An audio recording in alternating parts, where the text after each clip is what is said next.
Bismillahirrahmanirrahim. Menunaikan ibadah haji itu adalah belajar mati. Meninggalkan yang dicintai, suami meninggalkan istri dan sebaliknya. Harta ditinggalkan, kekayaan ditinggalkan, rumah dan kekayaan semua ditinggalkan. Bagi laki di sana hanya memakai kain ihram. Persis seperti mayat dibungkus kain kafan. Insyaallah. Ditinggalkan Pak, subhanallah. Itu belajar mendekatkan kepada Allah, menyerahkan kepada Allah, memenuhi panggilannya. Labbaik Allahumma labbaik. Ya Allah, aku penuhi panggilanmu ya Allah. Begitu melihat Ka'bah yang biasa susah menangis, insya Allah akan menangis di sana. Merinding bulu kuduk, menetes air mata di depan Ka'bah Baitullah. Peninggalan bersejarah dari para nabi dan rasul. Insya Allah. Kang Yadi atas saya. Calon atas daftar. 2018. Hoyong naik haji. Hoyong pisan. Mana Bapak nutu acan? Coba ngacung nutu acan. Hoyong tandanya banyak. Semuanya mau menunaikan ibadah haji, termasuk Kang Yadi tadi. Masya Allah, bergetar bulu hati kita lakukan. Tapi saya lihat Kang Yadi ini hanya cuma di batas keinginan. Tadi juga Pak Kuwu, hapunten Pak Kuwu, minta didoakan oleh orang yang lain. Tapi saya melihat dari wajah Pak Kuwu hanya sekedar keinginan.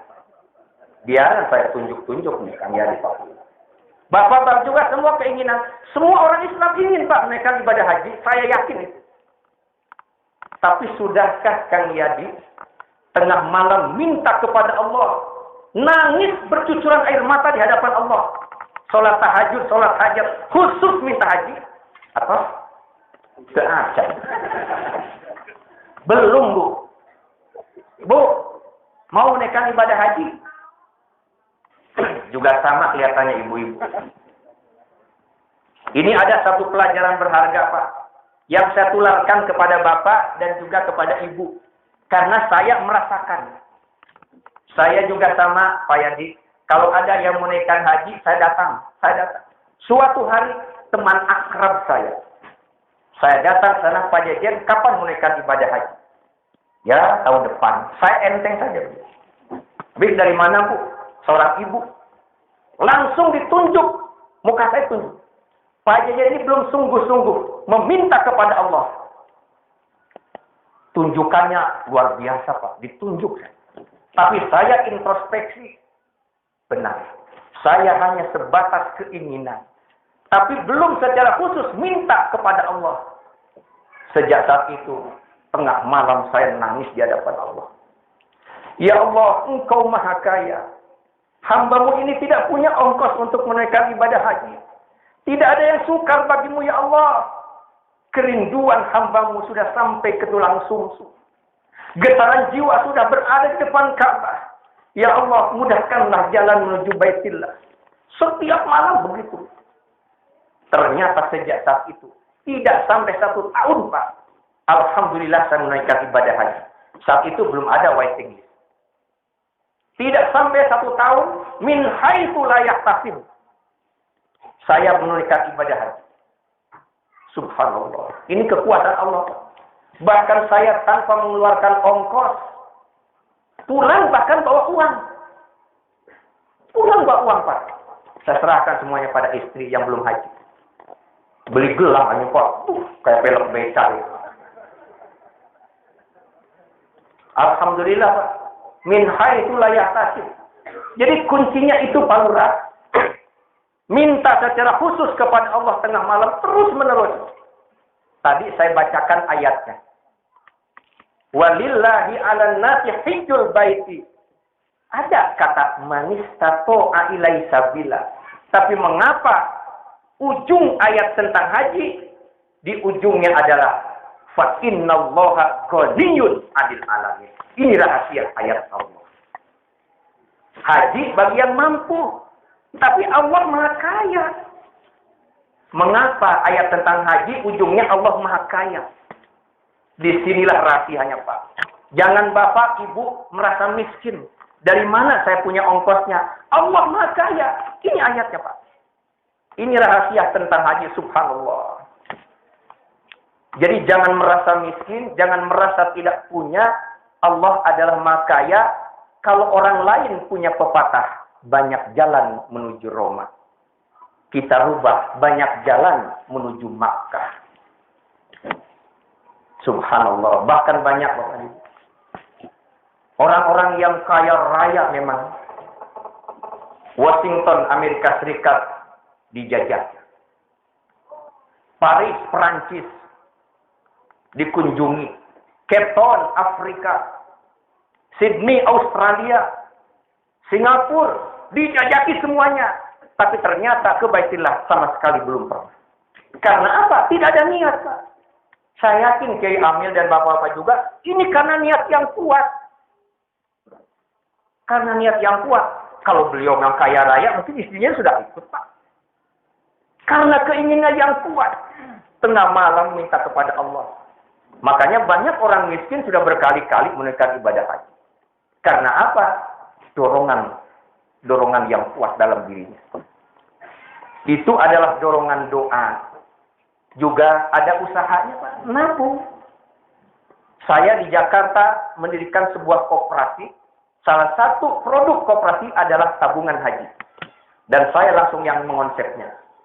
Ada yang 200.000 per bulan, ada yang 300. Mereka diberikan keuntungan, Pak. Kalau di bank kan tidak ada jasa dan sebagainya. Diberikan keuntungan, sehingga kalau 500.000 dalam jangka tidak sampai 5 tahun sudah kaya. Sama dengan nyicil motor. Ternyata, Pak, orang yang sudah mencanangkan tabungan, saya nabung, Pak, 300.000. Kalau tidak salah 8 tahun baru kumpul untuk haji. Orang-orang yang nabung, rata-rata, Pak, belum separuh jalan sudah menunaikan ibadah haji. Karena apa? Ada dorongan niat, ada usaha. Rencananya 5 tahun, ternyata 2 tahun sudah ke haji. Subhanallah. Jadi inilah kekuasaan Allah dalam menunaikan ibadah haji. Innallaha, Allah itu Maha Kaya. Memberikan sesuatu kemudahan bagi kita. Tidak ada yang sulit bagi Allah. Yang sulit pasti mudah. Yang jauh jadi dekat. Yang sukar jadi mudah. Yang miskin jadi kaya. Hadirin hadirat rahimahullah. Makanya banyak sekali orang-orang yang menunaikan ibadah haji itu beraneka ragam. Ada banyak istilah Bapak dan Ibu. Kalau di Jakarta ada yang namanya Haji Mansur. Haji karena halaman kena busur. Di Jakarta 1 meter persegi 2 juta, 3 juta, 5 juta. Kalau 2 juta cukup 20 meter, Pak. 20 meter di sana, kalau di sini 1/4 bata ke haji. 1/4 bata ke haji. Haji Mansur. Ada juga kalau di sini Haji Nurdin. Nuruddinah. 2 kali Nurdin. Yang pertama Nurdin, yang kedua Abidin. Alhamdulillah. Terserah dari mana, Pak. Yang penting halal. Asal bukan dari hasil nipu manusia. Insya Allah halal. Haji Nurdin, Haji Abidin. Ada juga Haji Nisab, Nasab, Nasib. Nisab, nasab, nasib. Nisab istitoah, mampu. Dia orang kaya, punya harta, berangkat. Nisab istitoah. Nasab, keturunan. Bapaknya, ibunya orang kaya, berangkat haji, ongkosnya. Yang ketiga, nasib. Bukan keturunan orang kaya, bukan orang kaya, tapi berangkat. Nah, itu Haji Abidin itu. Diberangkatkan orang. Dia beraneka ragam. Haji itu panggilan. Panggilan dari Allah. Betul itu panggilan. Tapi kalau di sini ada orang belum menunaikan ibadah haji, orang kaya, lalu ditanya, Pak, kok belum menunaikan ibadah haji? Ya, saya belum dapat panggilan. Orang kaya ini orang kaya yang tulis alias torek. Ayah apa dia? Kesunanan lah. Itu orang kaya yang tuli alias sorek, Pak. Ketika ditanya belum menunaikan ibadah haji, saya belum dapat panggilan. Orang kaya tuli. Mengapa? Sejak ribuan tahun yang lalu, Allah sudah memanggil-manggil manusia. Sejak zaman Nabi Ibrahim. Wa'adzin fin nasi bil haji. Ya'tuka rijalan. Wa ala kulli dhamir. Ya'tuna min kulli fajjin amin. Ya'tina min kulli fajjin amin. Itu Nabi Ibrahim disuruh oleh Allah. Supaya menyeru manusia. Walillahi ala nasi hijjul baiti. Seruan dari Allah. Subhanallah. Dan juga haji itu kan rukun Islam yang 5, Pak. Mengapa kita mengatakan belum haji, saya belum dapat panggilan? Sudah dipanggil, cuma belum memenuhi panggilan. Bukan belum dipanggil, tapi belum memenuhi panggilan. Panggilan dari Allah itu ada 4. Ada 4 panggilan dari Allah. Yang pertama adalah panggilan sholat. Ini panggilan yang paling utama. Dia perintah tapi lewat panggilan. Hayya 'alas sholat. Dipanggil untuk sholat. Ini panggilan yang utama. Maaf sedikit kepada masalah sholat. Sholat itu panggilan Allah. Kadang-kadang lewat panggilan itu lewat muadzin. Suara muadzin itu adalah suara Allah. Hakikatnya. Suara manusia tapi panggilan Allah. Itu suara muadzin. Mengapa panggilan sholat itu diawali dengan takbir? Semua kalimat-kalimat azan itu, kalimat azan adalah dari Rasulullah. Bilal suruh manusia untuk sholat. Ya Rasulullah, bagaimana caranya? Dituntun Bilal. Diawali dengan Allahu Akbar, Allahu Akbar. 4 kali. Menunjukkan 4 penjuru arah mata angin. Diseru oleh manusia. 4 kali itu takbir. Apa maknanya? Kok panggilan sholat diawali dengan takbir? Ini adalah proses penyadaran. Hei manusia, yang besar Allah. Yang sedang engkau hadapi kecil. Pekerjaan yang menghasilkan jutaan dan miliaran rupiah, kecil manusia. Allah Akbar. Yang besar hanya Allah. Itu artinya apa? Cuma manusia itu bodoh. Manusia itu bodoh dan tolol. Wa kanal insan doluman jahula. Jahula itu harus bodoh. Di mana letak kebodohan manusia? Letak kebodohan manusia itu suka mengejar yang kecil, meninggalkan yang besar. Ini kebodohan manusia. Sudah Allah katakan Allah Maha Besar, yang dikejar yang kecil, Pak. Contoh, sedang kerja asik, menghasilkan jutaan miliaran rupiah. Pada itu kecil kata Allah. Begitu Allahu Akbar, tenang saja. Nu di sawah tetap macul. Nu di pasar tetap dagang. Nu ke dagang di toko tetap dagang. Disinilah kebodohan manusia. Bahkan kadang-kadang nih kalau di kantor atau di lembaga-lembaga sedang rapat gitu Pak. Rapat jam 12 itu ya, sampai jam 12. Allahu Akbar, Allahu Akbar. MC, pembawa acara mengambil mic. Maaf para hadirin, terdengar suara adzan, marilah kita skor sementara rapat. Tunduk semuanya. La ilaha illallah. Mari kita lanjutkan rapat. Jam 2 baru sholat duhur. Kalau disuruh milih, Pak, lebih baik adzan didengarkan, lalu sholat nanti, atau adzan tidak didengarkan, tapi langsung sholat. Kalau itu milih pilihan, tentu lebih baik memilih adzan tidak didengarkan, tidak apa-apa, yang penting langsung sholat. Tapi itu bukan pilihan. Makanya insya Allah begitu adzan berhenti. Kasihan mau ke haji ini, ya orang mau ke haji, sholatnya terlambat. Setan tuh menggoda nanti Pak saya begitu. Setan tuh sidang Pak. Setan juga sidang itu. Sidang apa? Kalau ada orang pulang dari haji, setan itu sidang. Tuh, si Anu pulang haji. Biar supaya dia asik ngobrol sama orang-orang tamu-tamu yang datang. Sampai sholat lewat, ini lewat. Setan senang. Ya, hadirin hadirat rahimakumullah. Inilah kuncinya mengapa Allah Akbar. Jangan sampai kita menjadi orang yang bodoh di hadapan Allah. Mengejar yang kecil, meninggalkan yang besar. Dan seterusnya. Umar bin Khattab, Masya Allah. Hanya untuk sebuah sholat berjamaah saja. Dia luar biasa. Dia selalu bersama dengan Rasulullah. Suatu saat, lebih kurang kalau di kita, jam 2 atau jam 1. Umar bin Khattab pergi untuk ke kebun kurma. Pergi ke kebun kurma. Pulang dari kebun kurma, orang berdatangan banyak. Lalu ditanya, saudara-saudara dan sahabatku, dari mana kalian? Umar, tidakkah kau sadar? Baru saja kami menunaikan sholat asar berjamaah. Astagfirullahaladzim. Sholat berjamaah, iya. Jadi Umar tidak berjamaah sholat asar. Dipanggil para sahabatnya. Sahabat-sahabatku, sini. Saksikan oleh kalian. Demi Allah, kebun kurma yang baru saja saya tengok berhektar-hektar. Demi Allah, semuanya serahkan kepada fakir miskin. Begitu, Pak.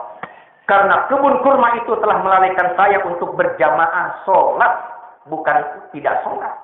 Subhanallah. Lamun orang Karangtawang itu mariskin meureun, Pak. Baru beli mobil baru, dilaguin mobil. Asar nggak kedengeran. Maghrib nggak kedengeran. Kalau menurut Umar, itu mobil sudah harus diserahkan pada fakir miskin, Pak. Masya Allah. Para sahabat. Inilah Bapak dan Ibu, panggilan pertama itu sholat. Ini yang paling utama.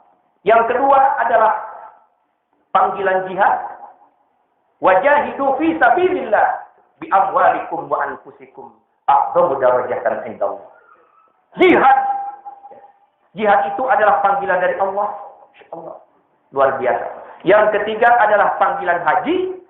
Yang keempat adalah panggilan mati, Kang Yadi. Yang keempat panggilan mati, Bu, meninggal. Dipanggil untuk selama-lamanya.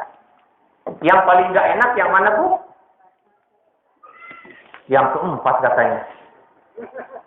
Bagi orang yang beriman, Bapak dan Ibu, seluruh panggilan dari Allah, nikmat luar biasa.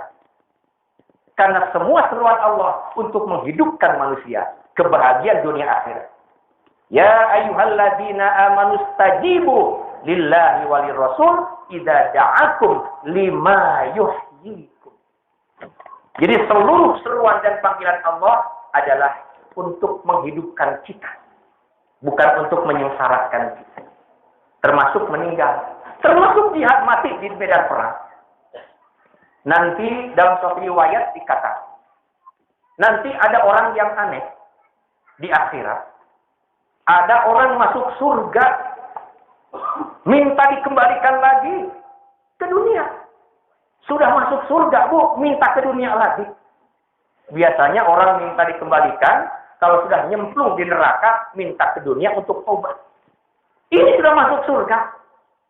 Kamu sudah masuk surga, ya hambaku. Ya, saya minta kembali. Ya Allah, kembalikan saya ke dunia. Saya ingin kembali berjihad di jalanmu, lalu saya mati di medan perang. Saya mati di jalanmu berkali-kali dan berulang-ulang. Alangkah nikmat dan indahnya meninggal ketika berjihad fisabilillah. Kita melihatnya trok dibacok, berlumuran darah. Bagi yang bersangkutan nikmatnya luar biasa. Sampai ke surga ingin kembali lagi. Insya Allah. Jadi semua panggilan Allah itu subhanallah bagus. Termasuk yang ketiga adalah panggilan menunaikan ibadah haji. Saya ingin memberikan sedikit oleh-oleh kepada para calon haji. Yang pertama, hendaklah kokohkan dan kuatkan kembali niat yang tulus dan ikhlas. Luruskan kembali niat untuk menunaikan ibadah haji. Kokohkan, jangan sampai terombang-ambing niat lillahi ta'ala untuk menunaikan ibadah haji. Makanya Bapak dan Ibu, saudara-saudaranya, keluarganya, jangan sampai mengganggu ini yang mau menunaikan ibadah haji, supaya niatnya tidak bercabang. Niat hanya untuk menunaikan ibadah haji, lillahi ta'ala. Hanya itu. Jangan dicampuri dengan yang lain, dengan dagang, dengan ini dan sebagainya, bisnis. Udah pokoknya, walaupun bisnis boleh, kalau sudah selesai. Tapi jangan sampai pikiran tercabang, niatnya akhirnya kurang pas. Makanya ini khususnya yang suami berangkat, istri jangan sampai mengganggu. Kadang-kadang begitu. Minta sama suami dibelikan oleh-oleh. Kang, pangmeserkan eta gelang emas bodas. Ayo. Tetangga, saudara kadang-kadang itu mau dibelikan tuh panci nukoneng, ketel nukoneng, oh usah dinukaroneng. Banyak di Kuningan, banyak di Kuningan. Kalaupun nanti juga oleh-oleh, oleh-olehnya nggak usah beli di sana, nggak apa-apa. Supaya ringan. Di Kuningan banyak kurma, bahkan namanya air zam-zam banyak di Kuningan. Kacang Arab, kacang India, kacang Kuningan, banyak kacang karang tawang kok mau.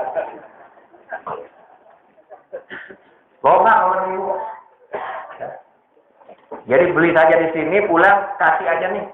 Nggak usah disebutkan ini oleh-oleh dari Mekah, nggak usah. Yang penting kasih ke format, mungkin sebagian bisa belanja dari sana. Tapi jangan sampai niat ini tidak fokus. Banyak Pak.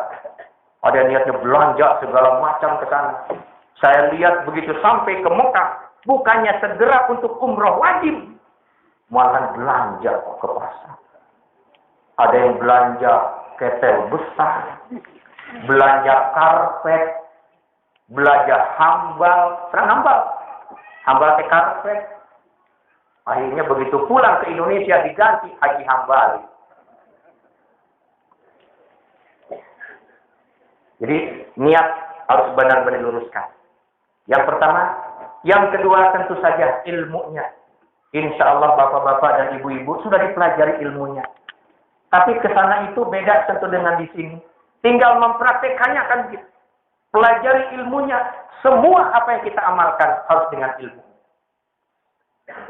Wa kullu man bi ghairi ilmi ya'malu a'maluhum mardudatun la tuqbalu. Ditolak Pak. Beribadah tanpa ilmunya, bekerja tanpa ilmunya. Karena apa? Salah. Apalagi ini haji.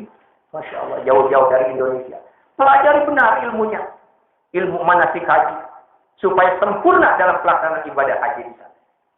Ibu-ibu masak sayur harus pakai ilmunya, ibu ya. Masak papais monyong, nggak pakai ilmunya, nggak monyong Pak. Dempak, bukan papais monyong, papais dempak itu karena ada ilmunya. Pernah ada suami istri perikan. Istrinya rupanya kena head, ibu. Suaminya disuruh belanja, beli apa itu pembalut wanita, softtek lah kalau zaman dulu mah. Kan, tolong belikan softtek. Kemana? Itu ke pasar maka. Waduh. Softtek bahasa Arabnya apa ya? Nggak punya ilmunya Pak. Akhirnya coba-coba. Syekh, softtek. Mana softtek? Nggak ada. Tidak ada. Sekeliling ke pasar. Balik lagi ke istrinya. Mas, tidak ada softtek. Pokoknya Pak, yang penting ada Pak. Ini gimana ini? Balik lagi. Mikir sang suami di tengah jalan. Rupanya ketemu caranya. Tangannya pakai kode Pak. Tangannya copongkan gitu tuh. Tadi copongkan Pak. Ya Syekh. Fatimah. Ada. Bener itu. Rupanya softtek teh Fatimah tanggalannya. Ya Allah. Ilmunya sudah dapat. Jadi semua juga ada ilmunya. Mau pakai kain ihram juga ada ilmunya itu. Memakai kain ihram kan tidak hanya dilibatkan. Kalau hanya dilibatkan, keserimpet. Karena tidak bisa melangkah. Dilipat aja, nggak bisa melangkah. Harus dilipat, dibelokkan. Sehingga melangkah leluasa. Tapi beloknya di mana? Nah ini. Kalau beloknya terlalu depan, begitu melangkah, bolong. Eta manuk dadalina. Ada caranya. Semuanya juga ada. Jangan sampai tanpa dengan ilmunya. Di Jakarta ada orang condet, Pak. Dia pulang menunaikan ibadah haji, sholatnya jadi ngaco. Kadang-kadang sholatnya menghadap ke barat, ke timur, ke utara, ke selatan. Diketahui oleh cucunya yang sholat sekolahnya di madrasah. Kok pulang dari haji, kakek jadi ngaco sholatnya. Emang kenapa, cu? Itu karena ada ke barat, timur, utara. Lucu, belum punya pengalaman. Pengalaman apa tuh? Di Mekah itu. Di Masjidil Haram itu sholat ngadepnya bebas. Bebas. Ada yang ke barat, ada yang ke timur, ada yang ke utara, ada yang ke selatan. Oh begitu kayak. Tapi kata Pak Guru di sekolah, orang Indonesia itu menghadapnya ke arah barat kiblatnya. Enggak usah udah, lu belum punya pengalaman. Ini si kakek ini pinter tapi kebelinger. Betul, Bu. Di dalam Masjidil Haram itu betul ada yang menghadap ke barat, ke timur, ke utara, tapi bukan bebas. Kadang-kadang imam sama makmum berhadap-hadapan sholat. Tapi itu kan tergantung letak Ka'bahnya. Ka'bahnya di sini, yang sebelah sini menghadap ke barat, yang di sini menghadap ke timur. Betul. Tapi yang begitu tidak bisa diterapkan di Indonesia. Kacau diterapkan di Indonesia, Pak. Ini nggak pakai ilmunya. Nggak begini. Hadirin hadirat rahimahullah. Sorry. Sadar deh. Dulu. Yang ketiga, Bapak dan Ibu. Untuk para calon haji khususnya. Hilangkanlah sifat sombong. Sifat sombong dan riya. Karena haji itu sangat rawan dengan sombong dan riya. Sombong merasa paling hebat, ria ingin atau mengharapkan pujian orang lain. Hilangkan siapapun yang menaikkan ibadah haji, sifat sombong dan ria hilangkan. Sombong menyebabkan kita tidak bisa masuk surga. La yadkhulul jannah man kana fi qalbihi mithqal dzarratin min ria. Ria itu adalah syirkul asghar yang menyebabkan amalan-amalan kita terkikis oleh sifat ria. Namun haji hilangkan sifat sombong dan riya. Ya Amir, nanti kalau ada yang manggil tanpa mengucapkan ada kata haji atau bapak juga ibu hajah, tidak dipanggil hajinya atau hajahnya, jangan marah. Jangan marah. Kang Amir, sengalir. Kang Amir, sengalir. Baru 3 kali, Kang Amir. Mana saya nyaho? Aing tegas ke haji. Mahal 35 juta. Tahu-tahu ada orang pakai topi haji 3 tingkat, Kang. Ini 3 tingkat. 3 kali ke haji. 3 tingkat. Ya Allah. Ini Masya Allah. Sombong seperti ini. Jadi jangan sampai ada sombong. Kalau ada yang mengatakan, kalau ada sifat sombong dibalas di sana. Di sana adalah miniatur akhirat. Bisa jadi dan bisa tidak. Karena dunia bukan tempat pembalasan. Tempat pembalasan amal manusia yang sebenarnya adalah akhirat. Itu karena ulah kita saja. Bisa jadi. Saya juga pernah sombong. Waktu pulang dari Armina, Arafah Mina, pulang ke maktab, anak kunci hilang. Tas yang besar pun nggak bisa dibuka. Akhirnya saya cari untuk getok, ada teman bawa martil. Martil atau palu kecil. Digetokin, tok. Ada pikiran. Saya waktu itu di lantai 5. Di bawah paling-paling yang lagi tidur bangun. Ada perasaan seperti itu. Baru selesai membisikkan dalam hati, tiba-tiba bergetok mati. Sampai biru, sampai hitam.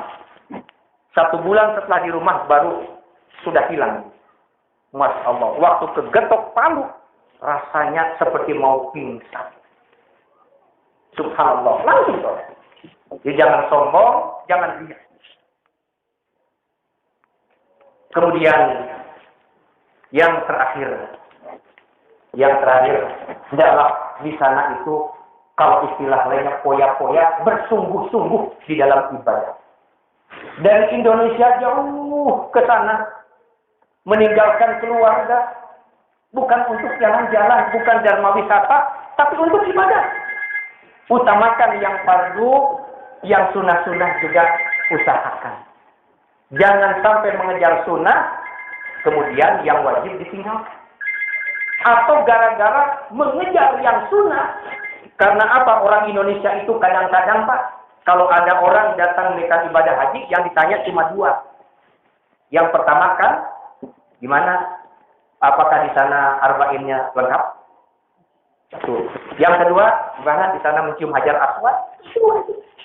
Mencium hajar aswad itu sunnah. Sunnah, khususnya untuk ibu-ibu ini, tidak usah memaksakan untuk mencium hajar aswad. Masuk susah, kalau sudah masuk keluar. Dari jarak jauh istilah saja, mengecupkan. Mengecup itu sama. Ya. Bahkan ada bapak dan ibu, karena keinginan kuat, untuk mencium hajar aswad, saya lihat orang Madura itu, ada. Yang diucapkan adalah suara takbir, Allahu Akbar, tapi balik ngikut kabatur. Allahu Akbar, ikut. Zolim pada manusia. Ya, jangan. Ya, seperti itu. Memang mencium hajar aswad itu besar pahalanya. Sehingga Umar bin Khattab mengatakan, kalau Rasulullah tidak pernah mencium batu yang hitam, demi Allah saya tidak akan pernah mencium. Memang itu batu surga yang dibawa ke dunia, tapi kemudian jadi hitam, tadinya putih. Karena manusia banyak berbuat dosa. Besar pahalanya, bahkan mencium hajar aswad, pahalanya sama dengan mencium tangan Allah. Subhanallah. Sama dengan mencium tangan Allah yang dijulurkan ke dunia. Jangankan tangan Allah, tangan ustaz saja ini berebut nih untuk dicium nih. Berebut. Apalagi ustaznya kasar tidak kuring. Subhanallah. Jadi bersungguh-sungguhlah dalam ibadah Bapak dan Ibu di sana.